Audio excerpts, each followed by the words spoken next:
aí, galera, Sobra Nova Chica da Bigorna, estamos de volta aqui com mais esse episódio do Em Síntese. Como você tá, Chay? Salve, miojo.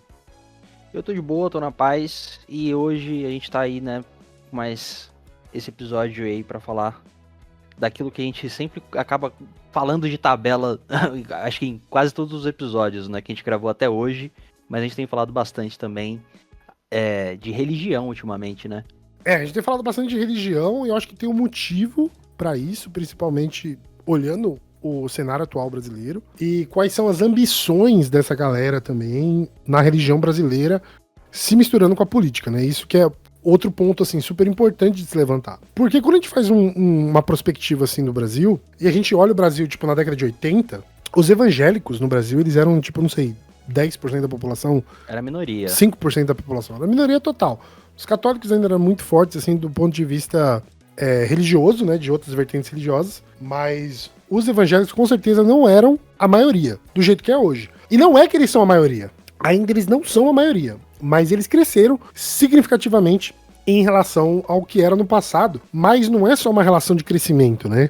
A gente tem que levantar aqui os interesses que estão por trás desse crescimento. E eu acho que isso é super importante de se pautar, porque o Brasil, ele vive um processo, eu acho, muito complexo para mim, que é esse processo da política tá se envolvendo cada vez mais com a religião. E a gente tá virando de novo um estado teocrático. E isso é perigoso para um caralho. Porque a partir do momento que você tem uma vertente religiosa que controla a política, quer dizer que essa vertente, ela vai fazer de tudo para que as outras vertentes, os outros pensamentos, as outras formas de vida não existam. Ela vai se beneficiar de uma forma não democrática, né?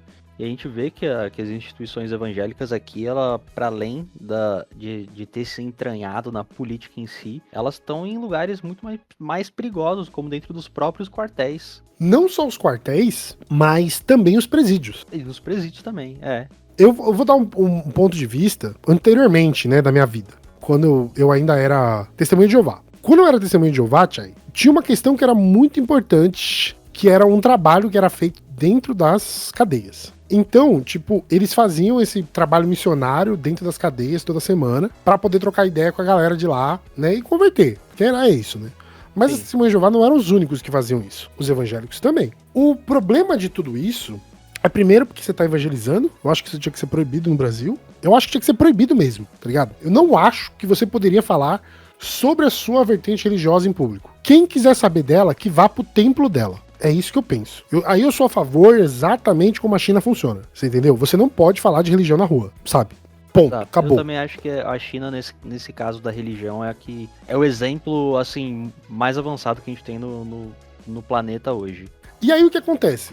Primeiro, porque os evangélicos vão se filiar às organizações criminosas, muito também para poder lavar dinheiro dentro das igrejas. Então, existe uma concepção do crime de que se você abrir uma igreja, isso te beneficia. Por que te beneficia? Porque a igreja não paga imposto. Tem isenção de imposto, né? Qual que é a melhor forma de lavar dinheiro, cara? Dentro de uma igreja. Esse dinheiro aí é dízimo, galera. É doação. É uma oferta. É a oferta do fiel que vem aqui ver o culto. E aí, do nada, você tem essas igrejas que são super ricas, que surgiram do nada. Tipo, não sei, 5 anos atrás, 3 anos atrás, essas igrejas pretas, né? Que o pessoal fala, que parece mais um encontro da José Paulino do que uma igreja por si só. Você já viu as igrejas pretas? Que a galera tem até roupa dentro da igreja pra você se vestir bem? Não. Tem as igrejas que você só pode ir de branco. Mano, eu juro pra você, cara, tem uma variação de maluquice. É uma coisa, acho que característica do capitalismo, né? Quando você tem uma parada que vira um produto, vira uma mercadoria, você explora ela de várias formas. E aí acho que muitas dessas pessoas que tratam a religião como um negócio vão, né, tratar como um negócio de fato, né? Vão administrar o bagulho. Que parece muito mais uma cafeteria do que uma igreja. É tipo, é uns bagulho absurdo. E o que é o mais engraçado, né? Porque, pra mim, os critérios pra você ser evangélico, ou cristão no geral, né?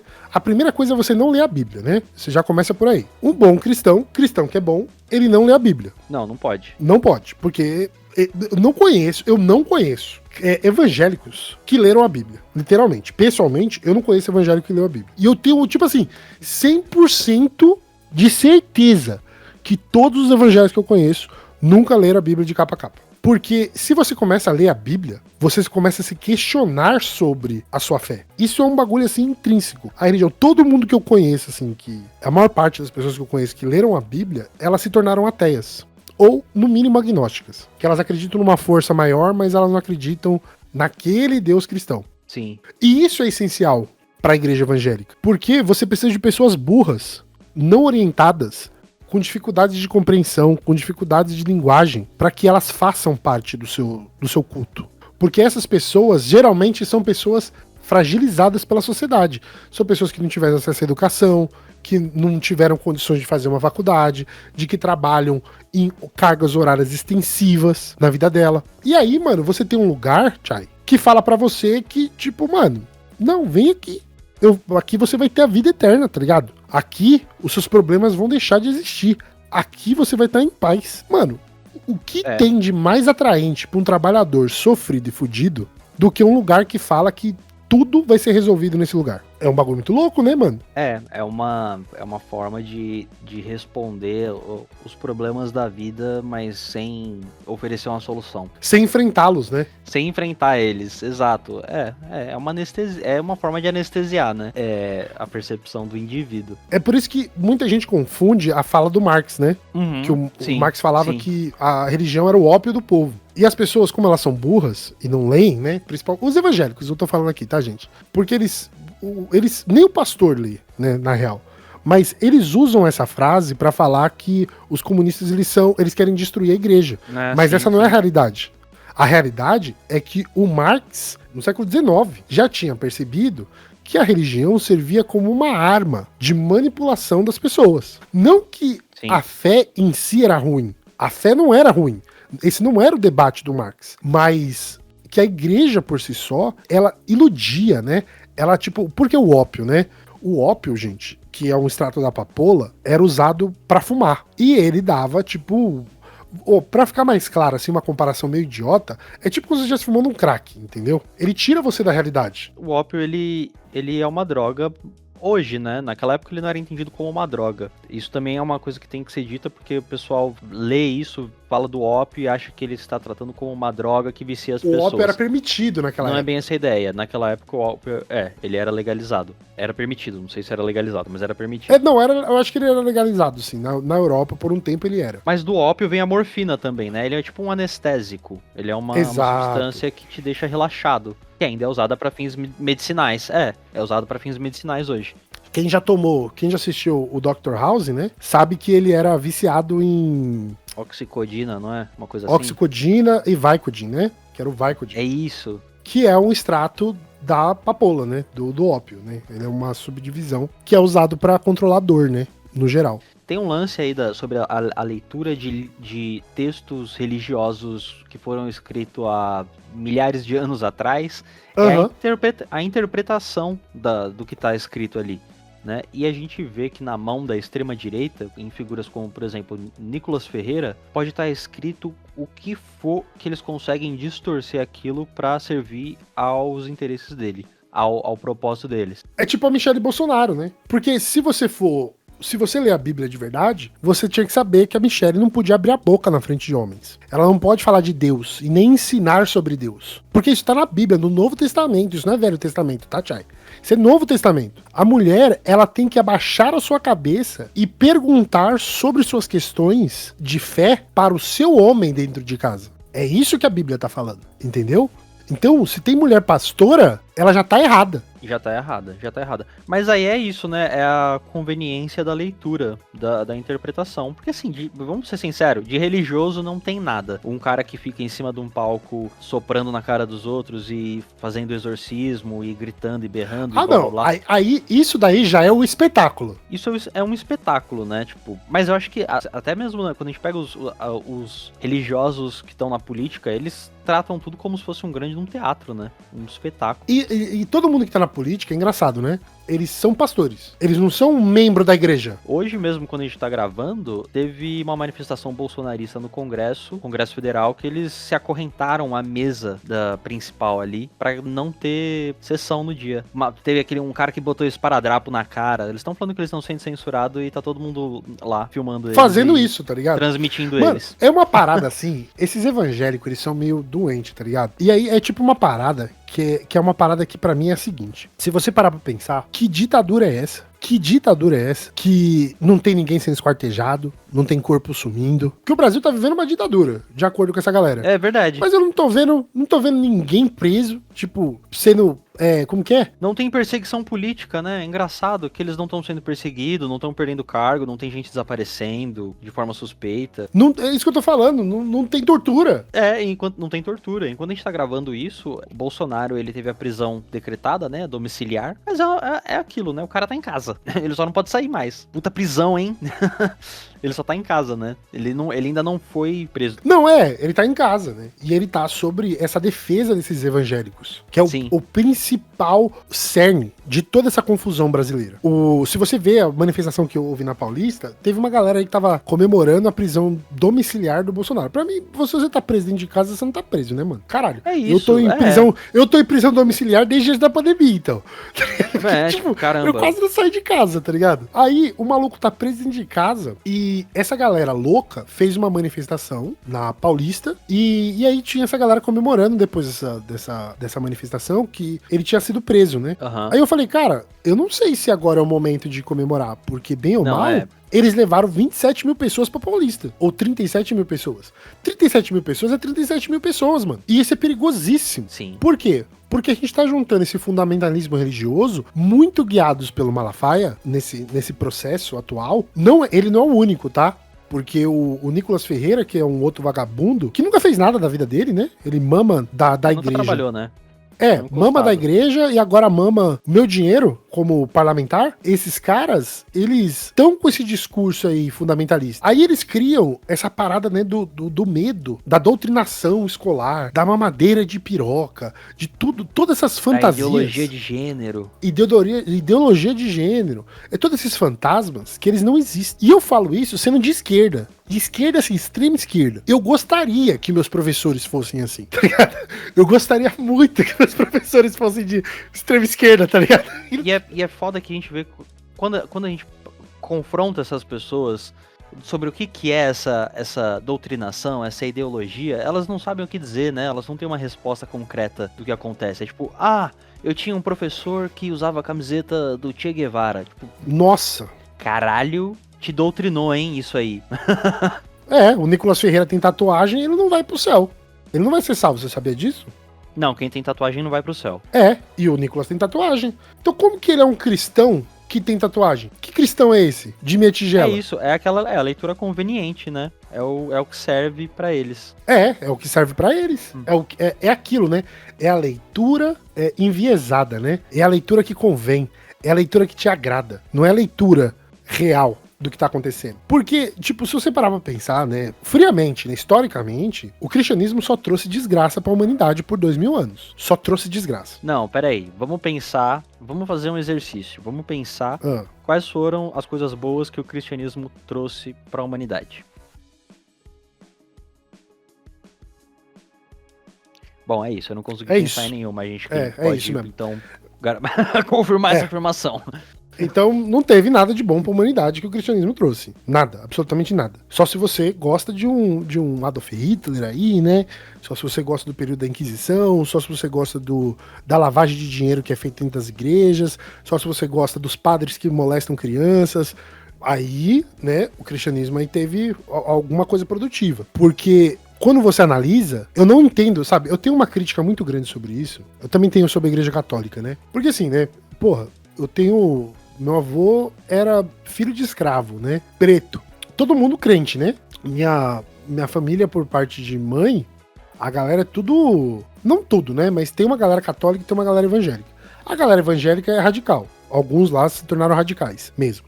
Nessa parada de bolsonarismo mesmo, eles abraçaram como se o Jair fosse o Messias mesmo, sabe? Tipo, existe essa loucura da doutrina deles. Mas não só isso, os católicos pra mim são os que mais me deixam em xeque. Porque, tipo, meus primos, né, que são católicos, que, tipo, foram pra faculdade, isso é um questionamento muito grande que eu tenho até hoje, mano. Como que você olha pra uma igreja, tá ligado? E eles são assim, eles são devotos à igreja. Não é que eles são católicos, sabe? Passivos. Eles são de que frequentam a missa, Thiago. Frequentam mesmo. E aí eu olho pra essa situação e eu fico, tipo, analisando, eu falo assim, caralho, mano, eles vão pra uma instituição que, na sua essência, justificou o escravismo de pessoas. E você faz parte de uma instituição que, além de molestar a criança na atualidade, justificou o racismo e a escravidão por 500 anos. Isso pra mim é tipo, é ilógico, tá ligado?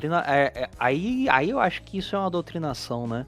Que você segue a parada meio que cega, assim, cegamente, mas você segue aquela religião, não importa o que aconteceu no passado. Isso já foi há muito tempo. Houveram reformas, sabe? A instituição mudou, ela não é mais aquilo. Então, desse ponto de vista, se você pega e abre um partido fascista, tudo bem? Porque agora tá diferente? Exato, não é? Não é a mesma instituição, é a mesma ideia, é a mesma base. Mas o porquê que é importante esse debate? Esse debate é importante pra gente pensar sobre a nossa política. E como que a nossa política hoje está sendo feita no Brasil? Sendo que 30% da população hoje é evangélica. E os interesses deles são interesses egoístas, porque são interesses para eles. Eles não pensam na política do ponto de vista da sociedade em si. Eu não tô falando que são todos lá. Tem, por exemplo, o pastor lá do PSOL, eu esqueci o nome dele. Pastor Everaldo? Eu acho que não é? Que ele é tipo, ele tem um outro pensamento.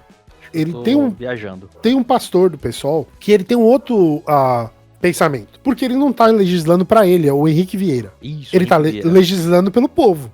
Mesmo que isso seja contrário no que ele acredita enquanto indivíduo. Você entendeu? A questão é garantir os direitos de todo mundo, não os direitos de um grupo político. E aí isso fica evidente quando a gente junta, né? Eu não sei se você lembra quando o Bolsonaro se batizou, né? Porque o Bolsonaro se batiza. Sim, com o pastor Everaldo. Pastor Everaldo com o pastor Everaldo. Ele se batiza para pegar os votos das pessoas. E aí você vê que essa galera, esse núcleo, eles são voltados ao quê? Eles são voltados a criar legislação para proteger o grupo deles, um grupo político. E não é só numa questão monetária, não é uma questão de dinheiro só, é numa questão de ideologia, porque hoje a gente tá vivendo uma guerra ideológica, mas é uma guerra ideológica porque parece que não pode falar mal de cristão também, né? Parece o nosso episódio, o último episódio que a gente gravou, que não pode falar mal de judeu, que aí você é antissemita, mesmo se os caras são zionistas. Os evangélicos, eles partem dessa mesma premissa, cara. O zionismo e os evangélicos, eles são muito parecidos, não só os evangélicos, mas os protestantes também. Eu iria um pouquinho além, eu acho que você não pode criticar nenhuma religião. Porque alguém vai se doer, ainda que a crítica seja válida. Assim. Mas é meio foda. Chay, assim, a sua fé, eu quero que você pegue ela, enfim, no meio do seu cu, porque não é um problema seu. Eu acho que cada um devia fazer isso com a sua própria fé, sabe? É um problema seu. E eu irei brigar abertamente sobre a questão religiosa no Brasil, porque eu sei o quão perigosa ela é. Eu, falando assim, da minha situação pessoal, mas ela não é a única, se você quiser, você pode pegar o depoimento também do Thiago do Santinelli, é o quanto que a igreja, ela acaba com você. O quanto que a igreja, ela te destrói. O quanto que a igreja, ela te torna uma pessoa como que é? Subserviente. Como a igreja te torna uma pessoa subserviente. Você está à mercê da vontade da igreja. Eu, cara, quando eu saio da igreja, eu fui ameaçado. Eles fazem isso, né? O assédio é muito recorrente, né? Assédio moral. Principalmente na evangélica. Puta que pariu, cara. E assim, o medo... Porque assim, a primeira parte que você passa... Primeiro, né? Porra, eu não posso bater uma punheta porque Deus tá me vendo, né? E vai me punir. Já começa por aí. Aí você já começa a se culpar em conhecer seu corpo. Foi aí que eu saí da igreja. Que eu falei, então, na hora da punheta, é isso mesmo, mas é isso, geralmente é. Eu tive que escolher, velho. Desculpa, eu tive que escolher, ou era Deus ou era a punheta. Falei, desculpa, velho, se ele tá vendo, ele que visse outra coisa. Eu sou uma criança, eu sou um adolescente. Se ele não tá me vendo, ele tem vários problemas, ele tem muita coisa mais interessante pra ver aí do que eu bater na minha punheta. Então, acho que o problema é dele, não é meu. Segundo, o apelo moral, né, que eles fazem. Eu saio da igreja e eu tenho medo de Deus por muito tempo ainda, sabe? Nessa ideia desse ser que não existe, né? Essa ideia do... onipotente, onipresente, tipo, bizarro. É bizarro. Ó, a minha saída da igreja, ela tá... Quando eu saio da Testemunha de Jeová, ela tá vinculada a um questionamento lógico dentro da Bíblia. Eu começo a me questionar muito sobre a Bíblia. E você começa a entender que muita coisa não faz sentido. Como um Deus, ele é amor, mas ele mata, né? Como um Deus, ele é benevolente, mas ele assassina. Como um Deus, ele é um pai amoroso, mas ele pede para os seus servos usar seus filhos de sacrifício. Como é um Deus onisciente, Chai, e ele coloca uma árvore para testar sua criação, né? Imagine isso, né? Você sabe de tudo que vai acontecer, Chai. Tudo você sabe que vai acontecer. Então você sabia que os humanos iam se fuder. Então você é um filho da puta, tá ligado? Mas todo esse amor que ele sente pela sua criação não o impede também de conceder a danação eterna, a punição eterna. Essa frase que você falou representa os brasileiros, machistas e sexistas. O cara ama tanto a mulher que ele soca ela na cara, ele espanca ela, você entendeu? Deixa sem comer. Isso é Deus. Isso é Deus. E os homens que fazem isso no Brasil, geralmente são cristãos, né? Geralmente são cristãos. De família. Mas se não são, eles aprenderam com Deus. Porque Deus mata, Deus assassina. Mano, você tem noção que se a gente parar pra pensar aqui, puta, cara, esse episódio, você me deixar solto aqui... Ele é o... se você pega ali a Bíblia pra ler, você vai ver esse maluco mandando, assim, a galera cometer genocídio o tempo todo. Não, você não lembra a história do Egito? Ou causando. Pensa no Egito, cara. Quando ele dá as 10 pragas lá. Uma das pragas, ele pede pros servos dele marcarem com uma mancha de sangue em cima da porta de um cordeiro, para que os anjos não entrem na sua casa e matem seu filho. Ô, irmão, você tem noção que Deus assassinou centenas de crianças no Egito? Não, em várias histórias. Pô, o dilúvio quer dizer então que... Foda-se, vou resetar o mundo. Joga água aí, mata todo mundo e vamos pra frente. Porra, tem tanta história, cara, desse Deus. É por isso que a extrema-direita gosta tanto desse Deus punitivista, né? É, porque ele é vingativo. É a história da espada na mão, né? Ai, você tem que ter amor, mas a espada tem que ter na mão, e não sei o quê. E aí, quando você pega só a figura, né, dos cristãos, que é o Jesus Cristo, né, que é Jesus, aí você vê que Jesus já combatia tudo que as pessoas fazem hoje, mano. Comércio dentro do templo, Jesus ficou puto. Mano, uma das únicas situações em que Jesus Cristo tá puto, tá ligado? É quando ele vê os fariseus ali no templo vendendo mercadoria e não sei o que lá, que é a casa de Deus, tá ligado? Que é, teoricamente, a casa do pai dele. E ele fica puto. E hoje as pessoas fazem isso com essa coisa da teoria da prosperidade. Teoria da prosperidade, era isso que eu ia falar. Ai, teoria da prosperidade, cara. Precisa quebrar essa ideia. Eu acho muito interessante que nos últimos anos precisam muito quebrar a ideia desse Jesus benevolente, comunitário, socialista, né? Parte do povo, né? Andando com os pobres, com as prostitutas. Não dá. Esse cara não pode ser... Tanto é que eu acho que vem daí também uma celebração talvez de Davi, não sei, de repente. Você sabe da história do Davi, né? Que ele era um cuzão, basicamente. Ele virou rei, ele mandou um cara pro front pra morrer, pegou a mulher do cara, depois ele se piava seus próprios pecados. Tipo assim, Davi era um canalha, mas é uma das figuras que a extrema-direita adora. Adora. E na teoria da prosperidade. E sabe o que é o mais engraçado? Davi, ele morre pobre. Porque ele dá toda a riqueza dele, tá ligado? É verdade, né? A teoria da prosperidade nem tá na Bíblia, mano. Não é uma coisa bíblica. É uma interpretação errônea da leitura bíblica. Que vem da onde? Dos Estados Unidos. Porque esse ponto vem dos Estados Unidos. E aqui eu vou sugerir pra vocês, já falei. Se vocês já ouviram o podcast desde os primeiros episódios, eu já falei sobre esse livro aqui. E ele é super importante pra se compreender o capitalismo moderno. Que é o Max Weber, na Ética Protestante e o Espírito do Capitalismo. Porque ali, ele analisa os Estados Unidos enquanto refugiado, e ele olha pros Estados Unidos e fala assim, mano, que merda é essa? Que cristianismo é esse, tá ligado? Que show da Xuxa é esse? E aí, ele começa a analisar e ele vê que nos Estados Unidos, os protestantes, eles criam essa ideia da teoria da prosperidade justamente para se controlar a população e trazer essa ideia da riqueza, né? Que Deus vai te abençoar, se você tá rico, é porque Deus te abençoou e ele te... Mano, e não tem nada a ver, cara.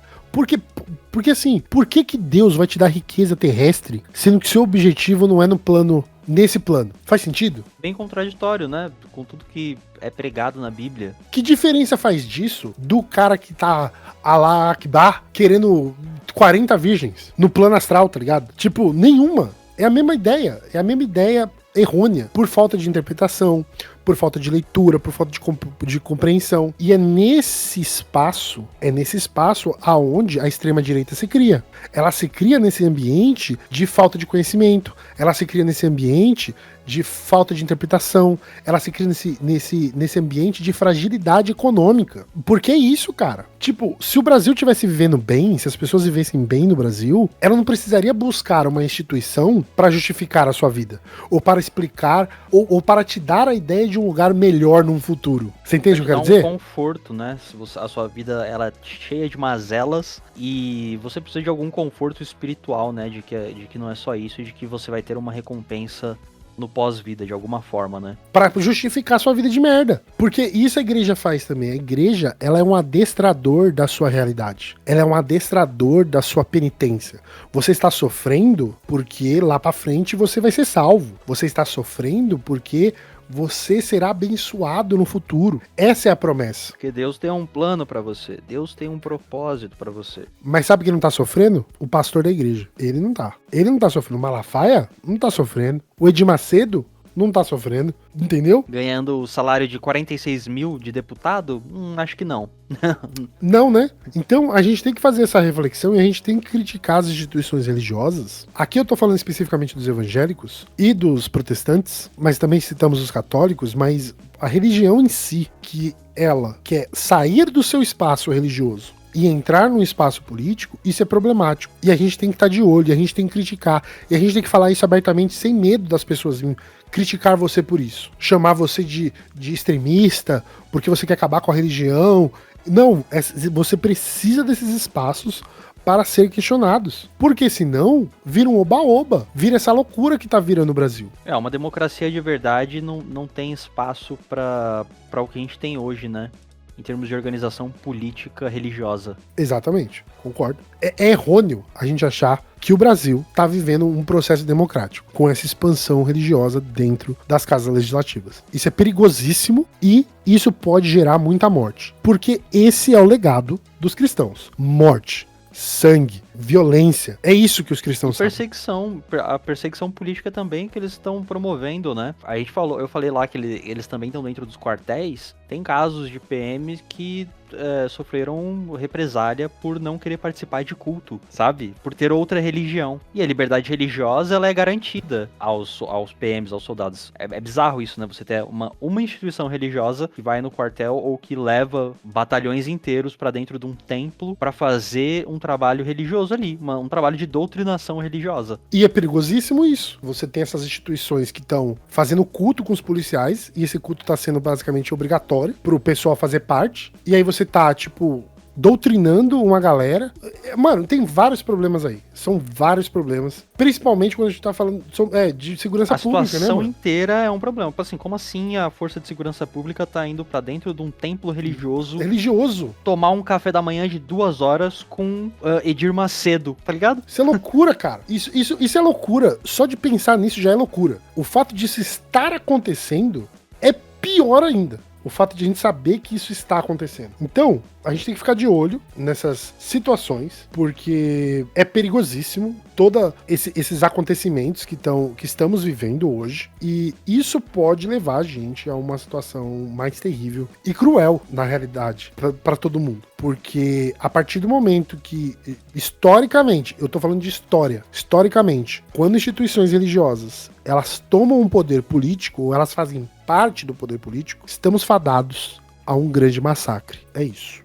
Beleza? Então vamos ficando por aqui. Quero agradecer a todo mundo que escutou esse episódio aqui, dessa crítica. Ela é pesada e é pra ser pesada. É porque a gente precisa, às vezes, tirar, né, o disfarce para que a gente possa compreender o perigo, né, da situação que a gente tá vivendo. É uma situação também que exige um pouco de vigilância da nossa parte, né? De a gente ficar atento e combater esse tipo de coisa da forma que for possível. Denunciando sempre qualquer coisa, né? Relacionada à igreja que seja de forma essa apropriação abusiva do poder. Exatamente. Beleza? Então vamos ficando por aqui. Espero ver vocês no próximo episódio. Se você não seguiu a gente nas nossas redes sociais, vai lá, dá uma olhada no nosso Apoia-se também. Contribua! Contribua com esse trabalho que é super importante, a manutenção deste conteúdo, beleza? Espero ver vocês no próximo episódio. Se cuidem. Até lá. Tchau, tchau. É isso, até a próxima. Falou!